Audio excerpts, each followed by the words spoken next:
In this fight on the street, squirt guns and smoke bombs are aimed at the enemy, the tourist.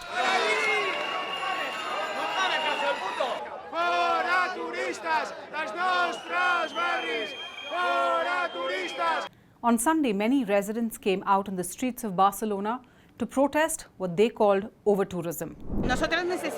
We need responsible tourism, not mass tourism, but tourism that respects health, respects labor, respects dignity, and respects all of us who work in the tourism sector. Because what mass tourism brings us is poverty. We don't benefit from this kind of tourism. These protests are not new, but there is support from residents to curb the number of tourists coming into their cities. Residents say mass tourism has made their own cities unaffordable for them, pushing them out of housing and the city centre, where tourists pay big bucks for rentals on platforms like Airbnb, and that ends up hurting the locals. In the past, protesters have squirted water on tourists quietly sitting inside restaurants targeting tourists in July last year. Take a look at this protest, where the protesters actually ended up targeting a hotel employee who was simply doing his job. He shouted out at the protesters that he wasn't the owner, but just an employee, but that didn't help.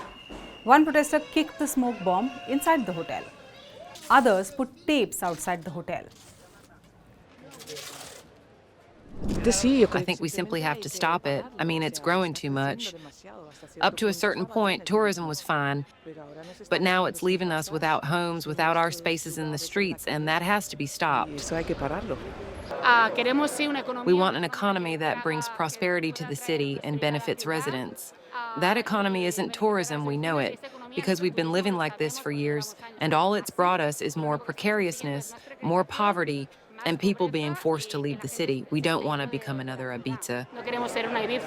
Barcelona wasn't the only city in Europe to see such protests. Similar protests urging tourists to go home were also seen in cities like Lisbon in Portugal and in Italy and some other places like Mallorca in southern Spain. The water gun had become the preferred choice of protesters in July last year, when residents had said they had had enough. With Sunday's coordinated protests across multiple cities, residents want to draw more attention to touristification of their cities. For more such stories, subscribe to SNG News, hit the like button and follow for more news updates.